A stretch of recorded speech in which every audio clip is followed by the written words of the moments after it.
So thanks for having me here. I'm really excited to be here. I was really excited when I got contact for this because it was such an amazing thing, knowing the community here to see this kind of effort happening. Is it working? Awesome! So I have a plan. I'm going to share it with you, but I guess first I want to talk about a story. When I was about 10, my whole family moved from the States to Korea, so I was about the 4th grade, and I have a really, really distinct memory where I was standing in the hallway and there were these 5 girls surrounding me, and it wasn't a good thing. They were taunting me and they were bullying me, and they were finding different reasons why I was different from them, even though we were all Korean, we were all girls because we were all on the girls' side of the whole school because it was a separated school. We were all the same exact age, and we were also even all wearing the same exact uniform.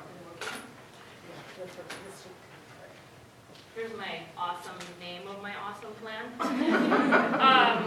So this memory, I remember thinking, like, why is this happening? And they were finding all these different reasons for me to be different. And they were saying things like, your nose is so American, and I was kind of like, what does that mean? But it taught me a lot. It taught me a couple things. I learned so much from this one memory, which is very vivid in my head. One, I learned that kids are brutally mean.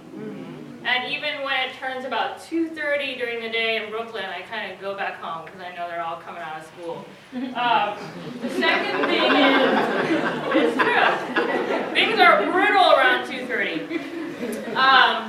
And the second thing I learned is when people want to separate themselves, when they want to find a sense of power over you, they're going to find anything that they can find that's different, even if it's something that they make up.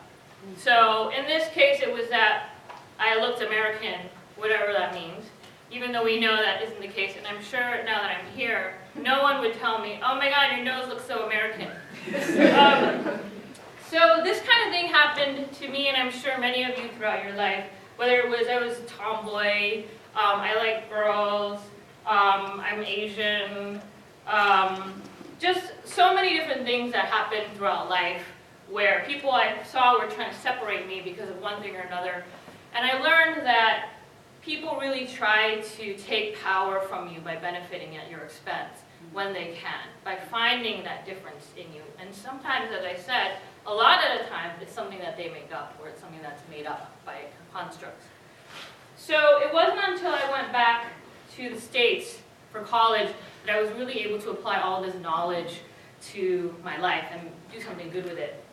I ended up going to college in Durham, North Carolina, which is extremely, at the time, was very segregated by race and class. So much so that the university told the incoming students to not cross the railroad tracks on the other side of the street. And it was a really intense experience because I was there. I had just come from a country where every single person there was Korean to a place where every single person wasn't Korean. And I was the only one, basically, that I could see for miles and miles and miles. So this kind of catapulted me into trying to look for a community. It made it more urgent for me to look for a community. And what I ended up doing was, of course, I crossed the railroad tracks, and I found a really amazing community, primarily consisting of black folks, low-income white folks, and a little speckle of queer folks here and there. But basically, the community around the university was made up of a bunch of people that the community was, other people thought were misfits, or people who thought they were different. And this community embraced me because they saw me as different too. So we had this whole huge community of misfits, of people who were different.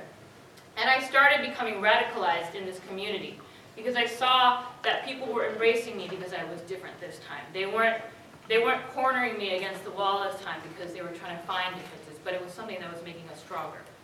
So I became hugely radicalized in this community. This is a photo from a conference. It's a national conference, activist conference. There's about 4,000 people that attend.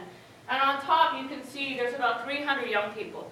Now I was one of the young people, I was actually one of the leaders of this action that we did at this conference where we stopped the conference from happening at that moment. We just stopped the whole actions of the conference because the conference wasn't accessible to young people. It was way too expensive. There was nowhere for the young people to get food. There was nowhere for the young people to really stay in hotels because the hotels for the conference were way too expensive. And also, there weren't enough workshops for the young people. It was like we were an afterthought. So what we ended up doing was we showed the whole conference the power of organizing, the power of mass organizing, and the power of knowing what demands we wanted. So not only did we change the whole history of this conference, which still happens every year, and we made sure that young people were no longer an afterthought, but they were something that was incorporated, they were part of the steering committee. But we also became part of this movement nationally. And at the time, we didn't even know what huge of a deal it was.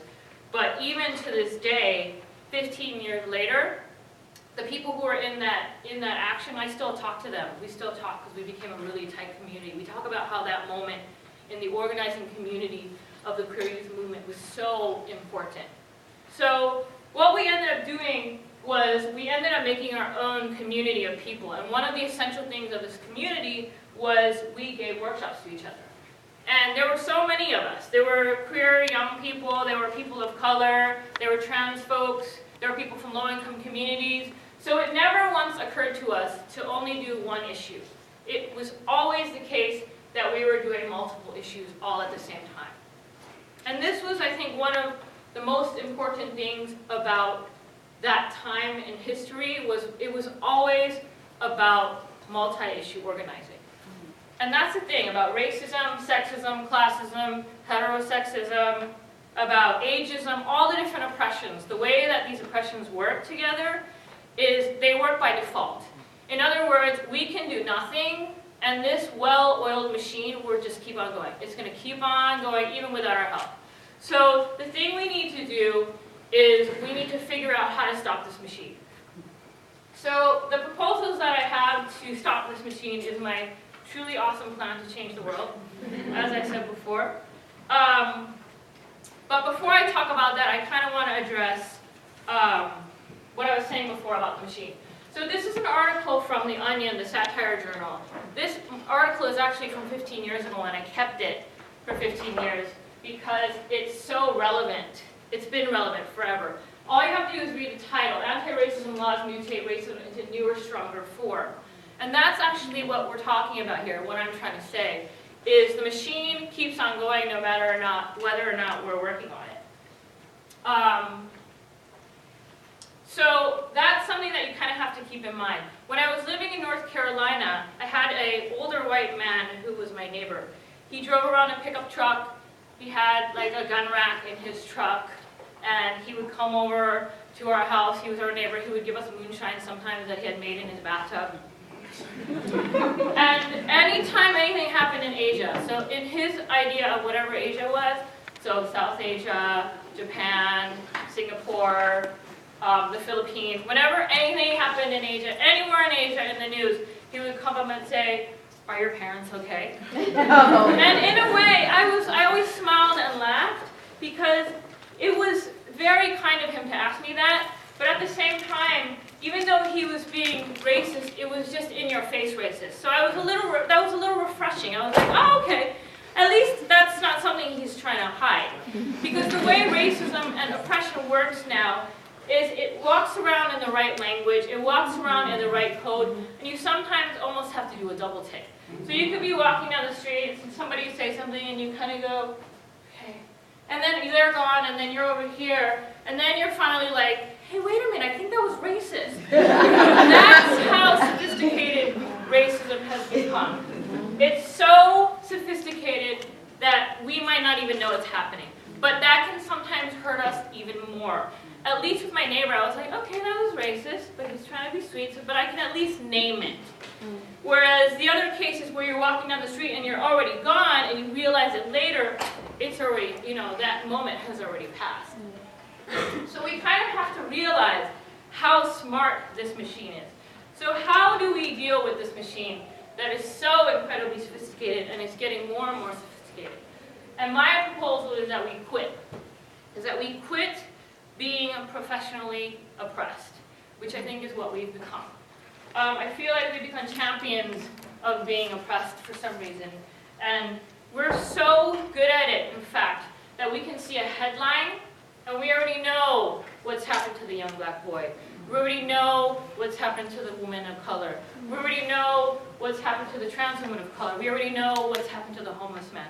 We already know because we're already prepared, because we're so well versed now in how oppression works.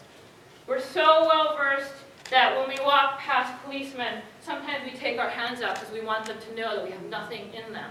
We're so well versed that before we leave our house, sometimes as women, we have to make sure we watch what we're wearing because we don't want to escalate the instances of sexual harassment that we're experiencing. And to a degree, this is survival. And to a degree, we do need it. But we've been around the block so many times at this point. So many times, and we know this all too well, that we should be able to figure out a way now to not make this happen. So that's what I want us to do, is I want to try to get us to figure out how to, instead of being champions of something that's broken, to be champions of something that we want. So I have a plan for us to quit our jobs of being professionally oppressed. And in order to do that, we have to figure out how oppression works. And I've broken it down into three main things: divide and conquer, fear, and erasing of our histories. And of course, I've done this very simply so you can find all the solutions right here. The solution to that is to be unified. The solution to fear is, of course, fearlessness. And the solution to erasing of histories is to think beyond. And I know this sounds really, really, really kind of easy and simplified right now. But when you think about oppression, anytime you think about it, ask yourselves these three questions. Is this a situation where we're trying to divide and conquer? Is this a situation where they're using fear tactics? Is this a situation where they're trying to erase our histories or make us forget? And I can guarantee you that we'll figure out ways to find solutions. In terms of the unified, so during the revolutions that were happening in Cairo, and even the ones that are happening recently in Venezuela and other places, one of the tactics the government uses or is using now is to shut down things like Twitter. So what's happening is they're basically using Twitter and the closing of Twitter to prevent communications between the activists. They're also causing a huge media blackout, so we can't figure out what's going on over there unless something leaks out. So one of our strategies for being unified is to figure out ways as activists or people who want to work towards social justice to communicate in different ways. So yes, we're all completely dependent on our phones and on technology. I have them right in my front pocket all the time. If it's not there, something is missing. It's like an appendage now. But we have to figure out ways, like maybe we have to create our own network, our own internet. Maybe we have to keep on using radio waves. We have to figure out ways that we can communicate with each other that's not just based on this one thing. So that's one strategy of being unified. When this country was being founded, what started happening was that the lower income and poor white folks started building coalitions with the black community. And the wealthy people, the wealthy white people in power, did not want that to happen. So what they ended up doing was the wealthy white community ended up pushing this concept of whiteness onto the poor white community so they could use any means necessary to bring all the white people to the same side just for the numbers. And this was something that kind of set the stage for racism and oppression in this country today. It's something that we've learned, it's something that's been put on us, and it's something that we've internalized so deeply that we even manifest it in our own movements. The gay movement, for example, is historically known for leaving out trans folks. Historically.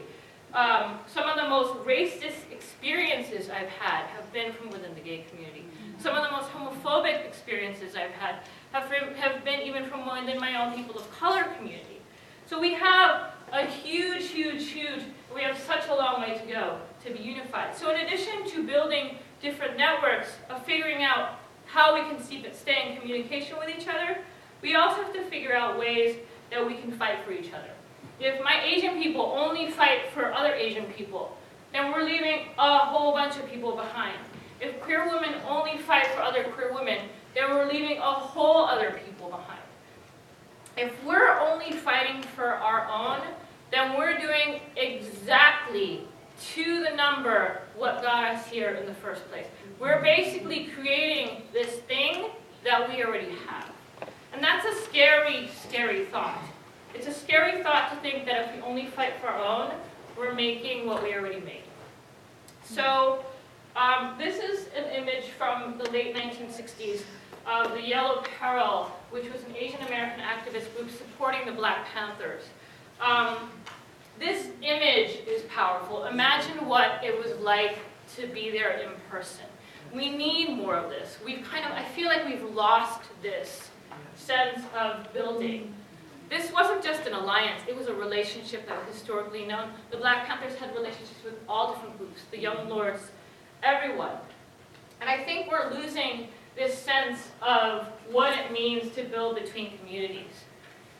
And it's acts like this that are a huge threat to oppression, and acts like this that they're trying to keep down. So we really need to identify things like this to conquer what they're trying to do with the divide and conquer. And we have to be really intentional about the communities we create. I have the extreme privilege and pleasure of having a gigantic community in Brooklyn, where I am, of activists, of artists, of queer people, of weird people, of young people, of old people, just all sorts of people. That didn't just happen. I actively went out and I intentionally looked for that community. And if we don't look for that community, like I said, the machine is going in the background, so it's going to keep running whether or not we do our work. So that's something we really have to do. We have to figure out a way to find and identify our community. And at the same time, we need to also build with our own people. Women of color need our own space. Queer people need our own space. People of color need our own space. We need those separate spaces because they teach us how other people live, work, and play. They teach us about our own history. They teach us who we are and who we aren't. And they teach us how to build within our own so that we can build outside of ourselves. But the key difference here is that oppression uses differences to weaken us, but liberation uses differences to empower us. So that's something we really have to remember. So sometimes when I'm giving workshops on anti-racism, because I do that a lot around the country, there's a moment during the workshop where I divide it between white people and people of color so that white people can caucus with each other and figure out what's going on, and the people of color can caucus with each other and figure out what's going on. And what often happens is white people get really upset and angry, and the people of color get really apologetic. Oh man, I'm so sorry. And one of the things that is it's actually a reflection of the way that we've internalized oppression. We feel bad that we want and need our own spaces, and we shouldn't feel bad that we need spaces. And it isn't actually a threat if people of color need their own spaces. It isn't a threat to anyone or anything except for oppression itself. We really all need to figure out how to build with our own to even be able to branch out outside of ourselves. So it's so important for the internal work to happen and for us to find those different venues of communication. And we also need to figure out how to be intentional about building internationally. We need something like a pen pal for organizers that goes on an international level. I'm serious, because I feel like we don't do that anymore. I mean, I never had a pen pal, but I definitely was an international kid, so I was always kind of transnational, and I always had ties. And one of the strengths that we're finding now, especially with things like shutting down of Twitter, is we're finding that international ties are hard to keep if we lose that internet connection. So we have to really reach out, build across borders, and build across boundaries. And that's something that I feel is so, so important. Fearlessness. Fearlessness is a huge part of the way oppression works. Like, why are we remaining in racism even though most of us know that racism is wrong? How come rich people want to exploit poor people? How come, even though I would say some white people know, and a lot of white people know, that racism is fucked up? Why, then, does it continue to go on? And it's not a matter of oppression. I don't think it's a matter of people not knowing that oppression exists. I think it's a matter of people being afraid of losing their power of privilege. So a lot of the times, It's about fear, both on the part of the oppressor and on the part of the oppressed. So there's a fear of losing power and privilege, but there's also a very real fear of losing your family, losing your job, and even losing your life.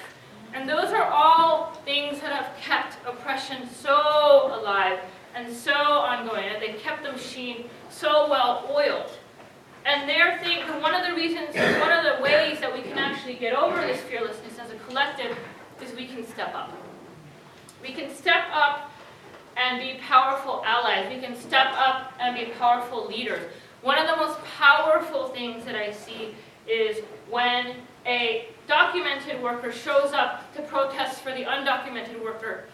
Because the undocumented workers often run risks of getting deported just for participating in protests.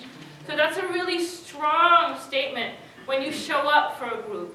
It's a powerful statement when somebody who's able-bodied shouts and comes out for the cause of those who are differently abled. And that's so powerful to see that in action. But what's also powerful is if you have the means and if you're in the position to do so, is to step up within your own community. I think one of the most important things is that we have a queer movement led by queer people, that we have a people of color movement led by people of color, that we have a women's movement led by women. So if you are in a position to step up, and it is a position for you to do that, it's so important for us to do that, because without people stepping up, we're going to still be conjuring this fear. And while you step up early. I mean, you're seeing all this stuff right now where it's almost faux pas if you're anti-gay. We want to do it before that, because when it's really important, it's not about popularity, it's about saving lives. So step up early when you can. Step up as early as you can. Step up when you can really make a difference and when you can change things. And of course, it's important to step up at any point, but try to think about when you step up and who you step up for and who's stepping up into the leadership. Thinking beyond. This is the part about how our histories are being erased. I mean, how many times have we watched the news and then 2 weeks later, we don't even remember what was on the news 2 weeks before? And a lot of the times this happens because we're bombarded by hundreds and hundreds and hundreds of articles every day on Facebook, every day on Twitter, every day on the news, on the internet. And part of it is also because the media covers up stories and they move on to the next one. They sensationalize the next story so that we're paying attention to the next story and we forget about the earlier story. So in essence, we're kind of erasing our histories and we're starting over and over again. For example, the LGBTQ movement.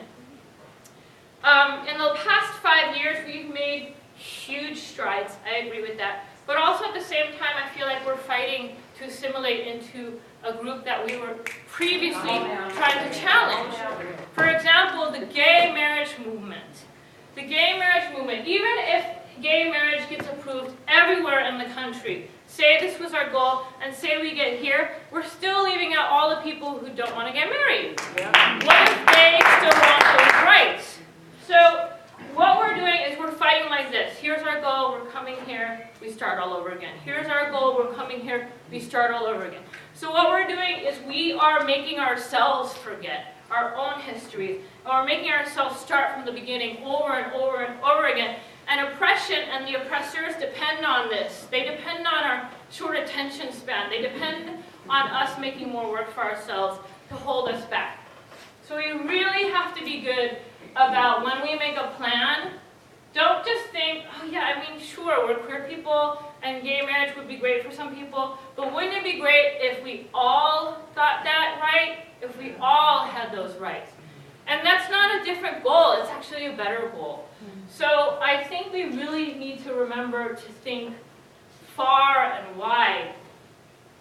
One of the things that I really admired when I came out was, at the time, I feel like the queer community fought so hard to find solutions that were outside of the boxes. They fought really hard to work with tools that weren't given to us, but that we had to make up. And I feel like we're losing that creativity. And what I want us to do is get that creativity of problem solving back. So let's stop building at arm's length and try to think more long term. And what we have to do this is we have to research. We have to remind ourselves. I have this app on my phone that it reminds me when I meet people, because I'm so bad, my memory is so bad. It takes a picture of them, it tells me where I met them, and it gives me all their information. And I need this app because my memory is bad, but it's a tool that it's a helpful tool that I've found to help this memory. As a collective, our memory is horrible now. We need to find tools, whether it's making apps, whether it's reminding ourselves, whether it's putting post-it notes everywhere and saying, oh my God, let me just reread this history of the Asian American struggle. Whatever it is, we really have to keep on doing it. And it's the history we learn in schools, most schools, isn't the history that we need to be learning. We need to go out and relearn. Most of the history, the radical history that I learned, actually almost all of it, I learned way after I left school. Way after I left school. So that's something that I really want to challenge us to do too, is seek out those things. Seek out information not only as individuals, but also as movements. So whenever you come across an issue of oppression, think about the solutions that you can have. Think about, are they dividing and conquering us? Then what I have to do is I have to be unified. Are they instilling fear tactics? Then I have to figure out a way to be fearless. Are they trying to erase our histories and depend on our short attention span and our forgetfulness? Then we have to continue thinking beyond. And what this does is, when we're up against the wall, and racism and sexism and homophobia and classism and ageism are pushing up against this wall, and they're telling us that we don't belong, they're telling us that we're different, and they're telling us that we don't belong to this culture that we've created, and they're not who they want to see. That because we've been doing this work, all we'll have to do is look to our left and look to our right, and we'll see we've built this massive, massive, massive movement already through all of this work that we've done. And we'll be at a place where our differences have become our strengths, and the very thing that unifies us, the thing that they want to dispel us with, is our very biggest strength. And so the future, I can guarantee you this strategy will work. And the future depends on this, and it will work. And our proof is that we've come this far already, even through the most difficult of times.